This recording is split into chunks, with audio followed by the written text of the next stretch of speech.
Cool. Good afternoon, students. Welcome to today's second session of class. So where I will try to complete this poem with one important question here, which includes the complete content, theme, prevailing in both of these speeches here or soliloquies here. So the question is,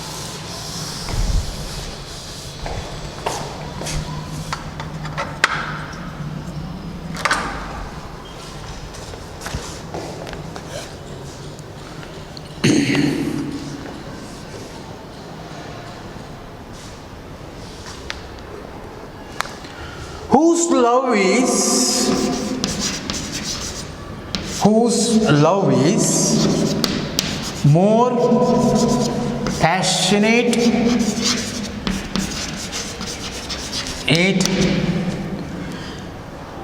and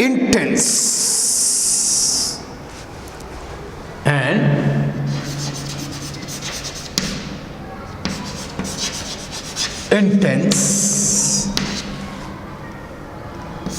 between see here Romeo and Juliet.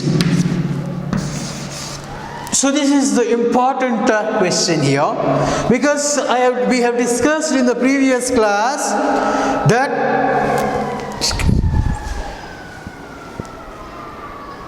so we have to know this Romeo and Juliet and their love, and whose is more passionate, whose love is more passionate and intense. So to know that, it is the love of Juliet which is more passionate and intense. Juliet's love is eternal, it is spiritual, and it is true love. But whereas the love of Romeo here in this verse, which is prescribed to us, it is just a soliloquy where he describes only the physical beauty features of Juliet here. But here she compares him to a day in night. She compares or makes him as stars, and she wants him to be decorated or decked to the sky,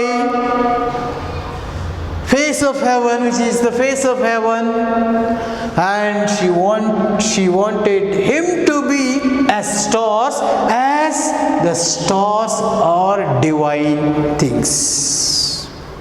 They always give light to others, brightness to others. They are everlasting, isn't it? So they live forever. So that is the spiritual thing that we get to know when she compares her Romeo to stars here. So it is eternal, it is evergreen, it is spiritual love. So, my dear students, I want you to begin the answers in the same manner as how I am going to read here. The prescribed extracts from Shakespeare's play. Romeo and Juliet express their intense, passionate and intense love each other. Both are soliloquies. In their talk finds the divine appearance in the other. Romeo sees Juliet on the dancing floor in the mansion of the Capulets, and once is captivated by her beauty. He prizes her beauty from the bottom of his heart. He says that she excels the beauty of the lighted torches. That night, she shines like a precious jewel in an Ethiop's ear. She is an unearthly beauty. She shines like a snowy dove in the middle of the beauties that dance there. Thus he prizes her physical beauty. It is an instantaneous expression of a young man about her beauty.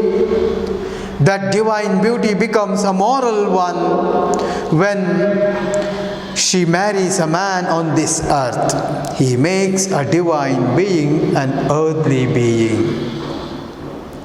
On the other hand, my dear students, Juliet is alone in her chamber soon after her marriage with Romeo.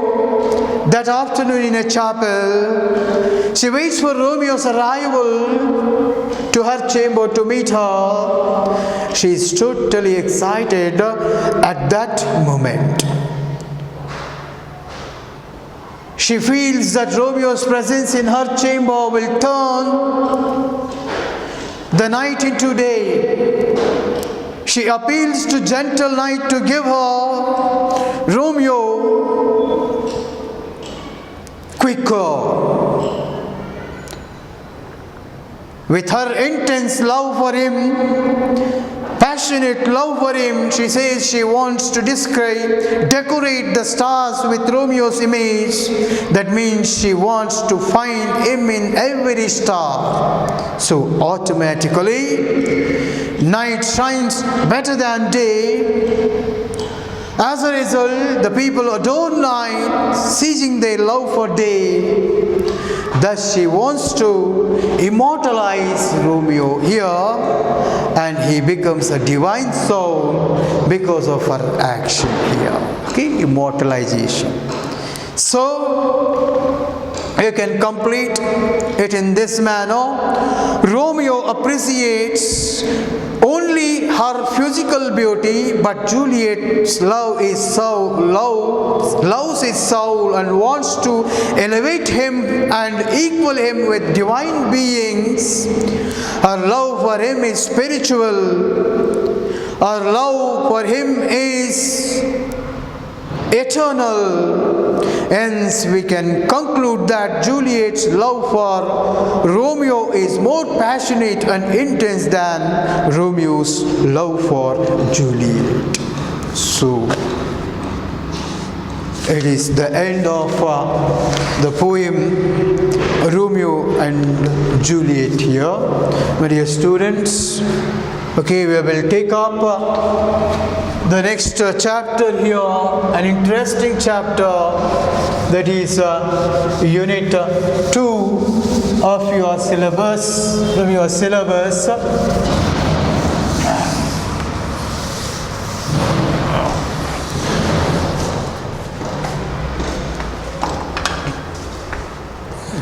It is Unit 2,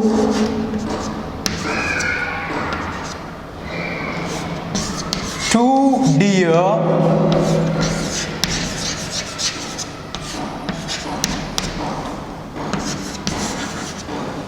Yes, of one of the great short story writer, Leo Tolstoy. So you can also say like what him, Count Leo Tolstoy. I think you might have heard of this man, a philosopher, Tolstoy, 1928 and died in 1910. Okay. Dear students, you all know and heard who is Leo Tolstoy. He is a great man of literature who was born in the year 1828 in Russia, and originally he is a Russian writer who primarily wrote novels and short stories. His primary initial stage of literature began with novels and short stories. Tolstoy is a master of realistic fiction. He is a master of realistic fiction,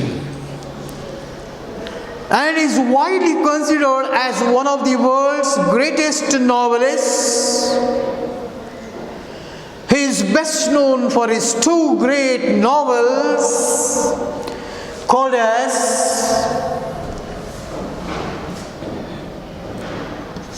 War and Peace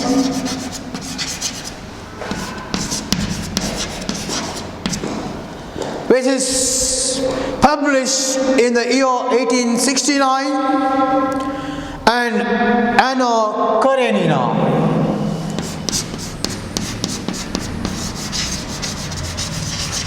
Anna Karenina.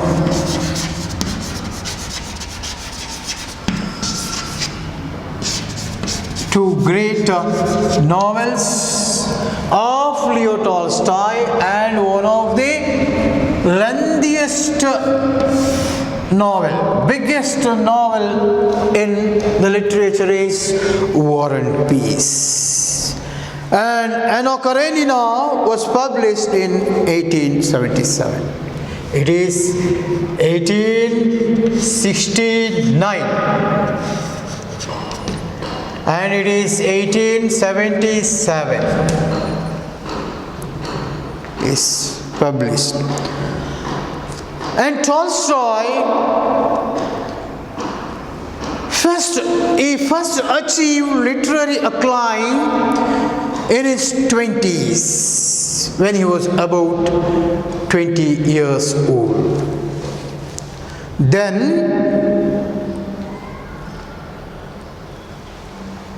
when he achieved his literary acclaim in his 20s for his Sevastopol Sketches, the first book of stories, which is published in the year 1855, based on his experiences in the Crimean War, and followed by the publication of a semi-autobiographical trilogy of novels, that is, see here,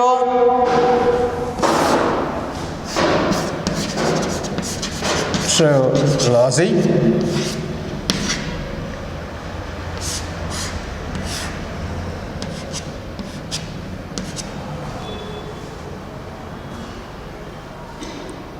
which is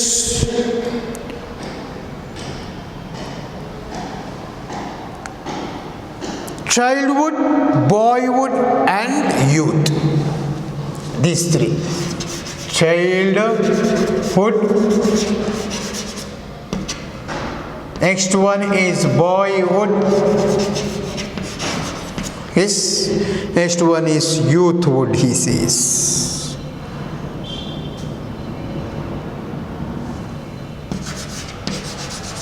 Youth. Three novels put in one volume, it seems, yes. Published in 1855 and 58. 1855 and 1858.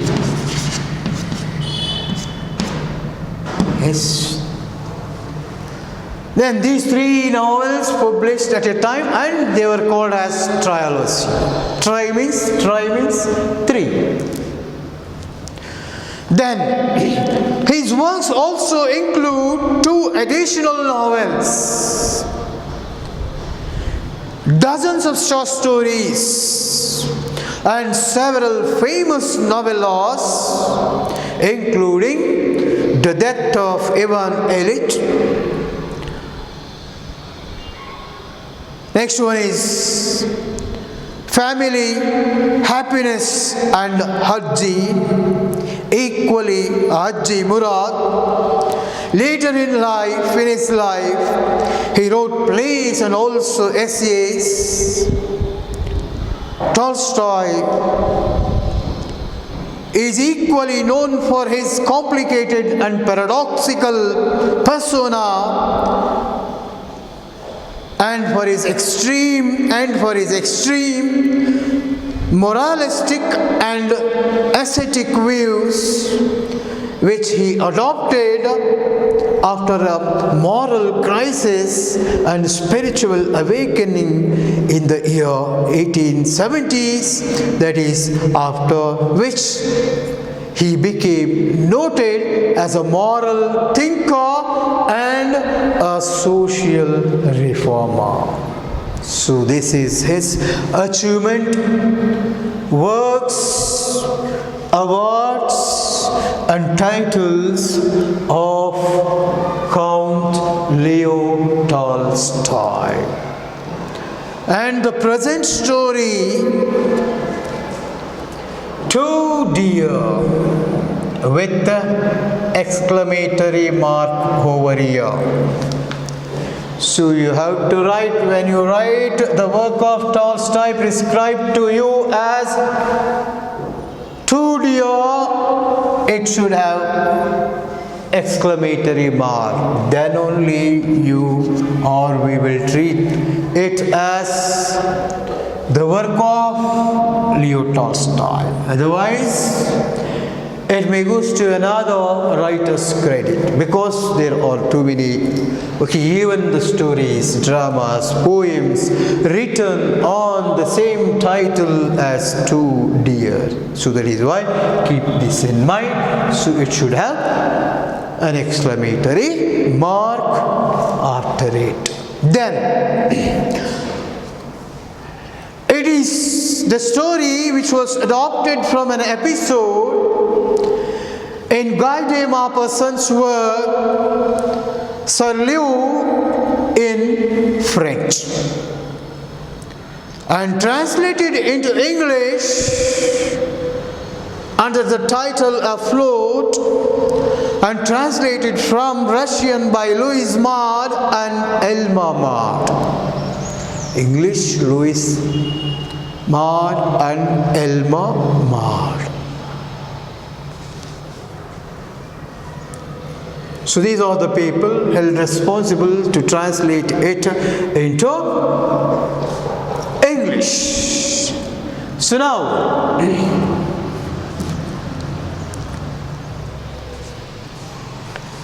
come to the pre-reading activity of this lesson, short story here. And look at the picture, which is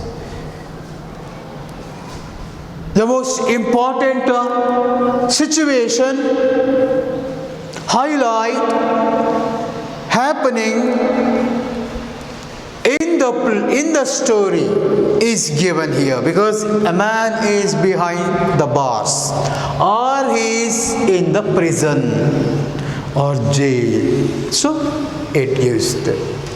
And the picture also gives us a hint that someone who is more powerful, maybe a king, is conversing, discussing, talking with the prisoner here. Anta namig gottagutte ಇಲ್ಲಿ just by looking at the picture without going into the story here.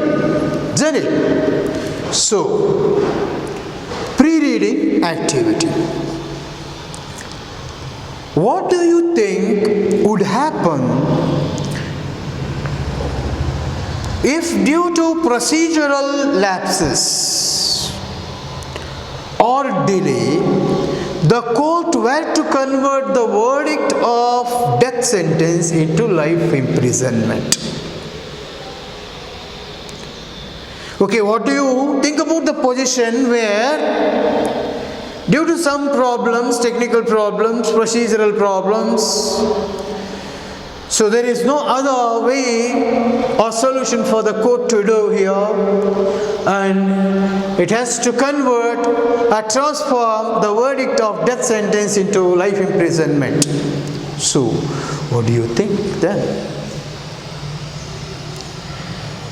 So, most of us think that government, that country is no powerful. It is not powerful any of its administration. It is weak in administration. Isn't it? The people of the country are not at all intelligent, active in dealing with this. And there are no plannings, no thinkings in the kingdom,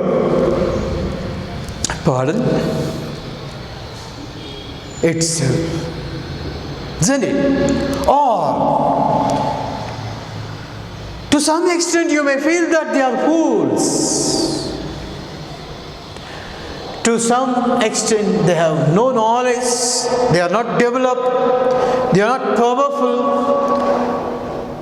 they are not capable of running the state or country, govern the country, and you cannot expect any kind of development in any walks of life in the country. That is economy, social, economical, social, religious, political, in whatever, science and technology, whatever. So you can't expect developments in these sectors of that country, because when they are not ready to execute a person and they are converting or transforming the death sentence into life imprisonment means, so that's what one has to think about it, the country. Isn't it? So now, let us come to the story here. Two deer. So, dear students, I want every one of you to understand,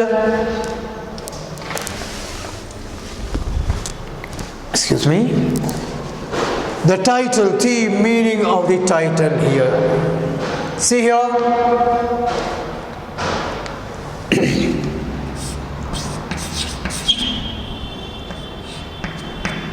Too much. Yes. Or you can say more.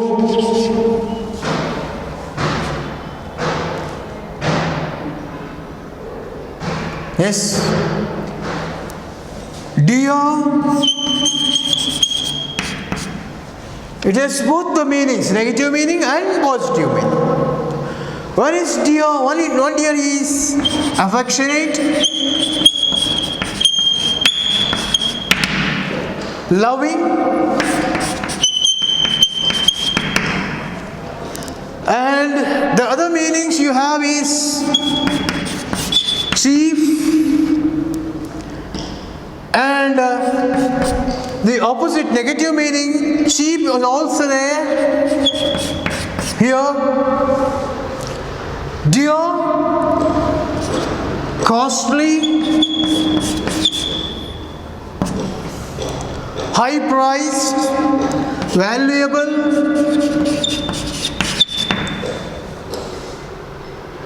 highly priced,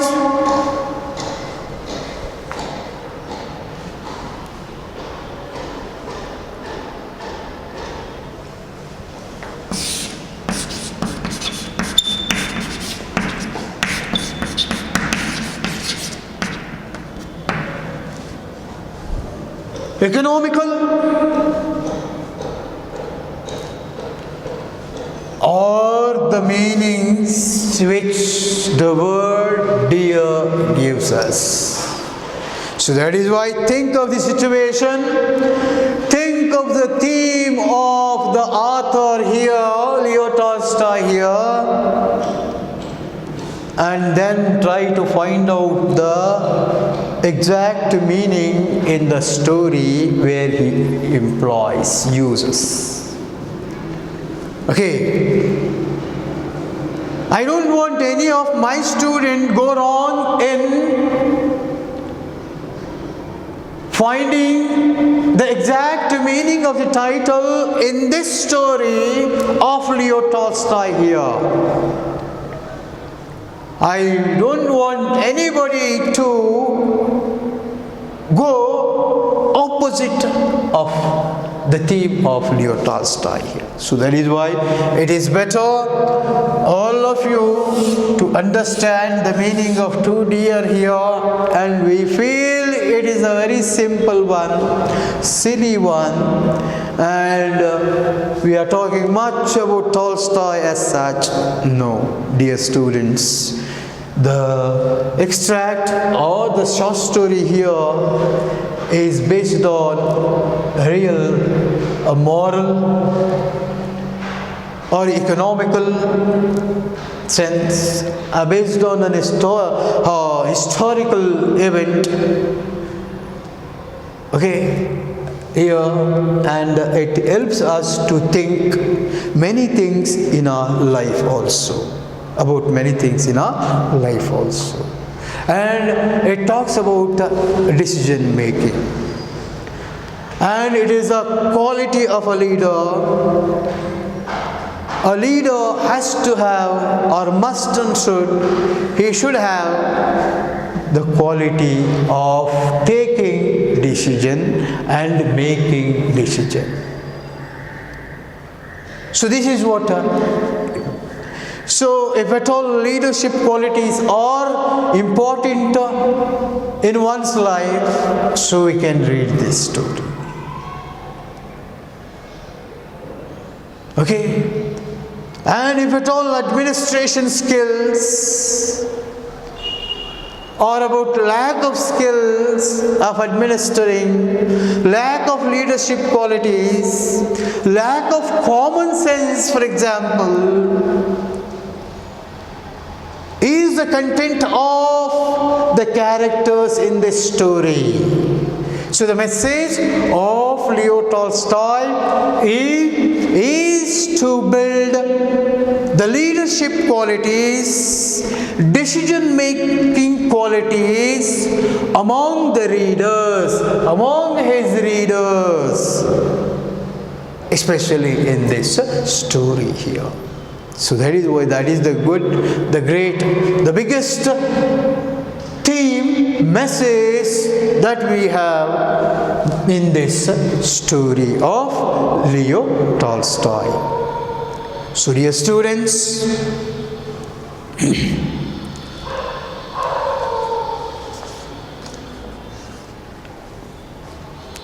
as it is a short story, here the main thing that shows, which is a cause, consequence, a reason for a reader to decide to say that the rulers of this country, the rulers of this country are lacking in leadership, okay, administration,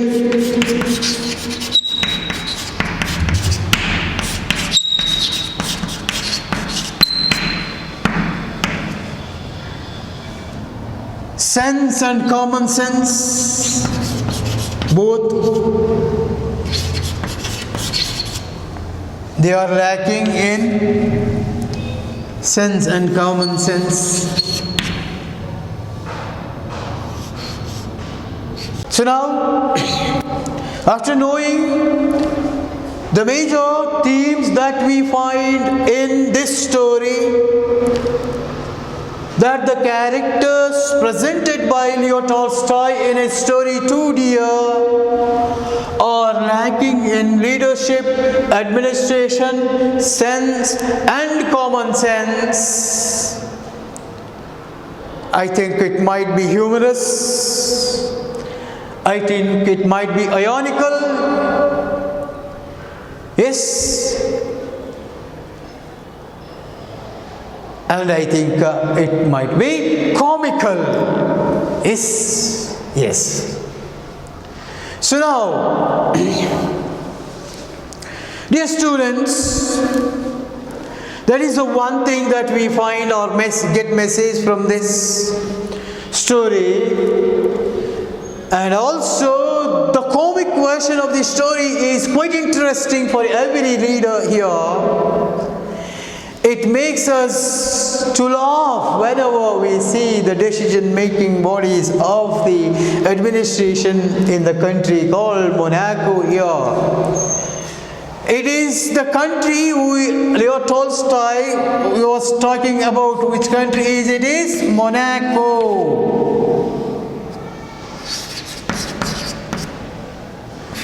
The tiny kingdom, a small country is talking about. And he is talking about the administration of this country. He is talking about the administrators of the country. And Tolstoy is taking up the examples where the king failed to maintain the development of this country, whether it is a political development, economical development, social and religious development. So he was too poor, failed in maintaining those things throughout his rule in Monaco. So dear students, for this current situation, I think, I hope, leadership qualities, decision making and having common sense are the most important things, or I can call them as resources for the man of today, the current period. To get exposed in this global world, he wanted to be successful or be a good leader or an administrator with full of sense as well as common sense. And if you don't have common sense, I don't think you can lead your life comfortably in this society, so-called selfish society, where there is more evil prevailed in the world than good. There is more good, there is more evil than good in the world, isn't it? So that is why you should have leadership qualities, sense and common sense. And common sense is very important because it makes us to be aware of the fools who wanted to make us fools. Yes, who wanted to snatch away some of our belongings, whether it is anything in our life, or they may trap us in the way of life, or they may give us more pains in life if we lack in common sense. That is why, my dear students, it is necessary for everyone to have common sense. In what way you can develop common sense then? Study, talk about the difficulties of the people, about the different lifestyles of the people around you. Observe them keenly. Go to distant places, farer places. Conduct a tour in your life and study the culture and the practices, social practices, religious practices of those people, and try to compare with them with yours, and try to filter out the good ones from them, and try to respond to the poor people, to the pains, to the people who are suffering very badly. So, try to be with that situation which is more painful, with that situation which is more poor, and experience those painful situations in your life too. Then only you can understand life in a better way. Life is a mixture of both happiness and unhappiness, isn't it? The real life has both pains, sorrows, happiness, joy, merry, everything, profit, loss, cryings, laughings. It is full of these things. We cannot expect only one thing, that is the happiest, the profitable life only, without pains. We say, no gain without pain. One has to undergo pain. One has to experience pain in his life to gain profit in his life, to be happier in his life, to be contented in his life. So that is why it is too important. And you can avoid the bad consequences that may arise in your life if you are more full of common sense. If you have more common sense, because you can stop the hurdle or the difficult situation if you know that yes, I am going to get a problem, a difficult situation in few minutes, so I have to get ready in few minutes to face those difficulties in my life. So it gives you time to prepare to go against such miracles, hurdles, difficulties, troubles, pains in your life, isn't it? So that is why I say, as for my understanding, it is the common sense which plays a very major, important role in everybody's life, especially in today's man's life. It is needed.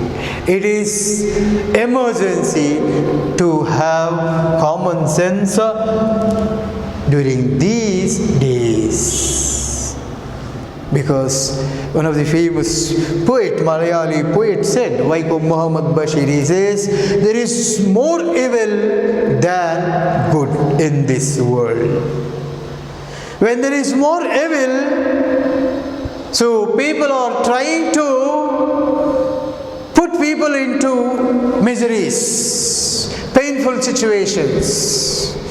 So when you are more common sense, when you are full of common sense, you can find out the root, path, solutions to those miseries, difficulties, painful situations. So you can easily find out the way to come out of them.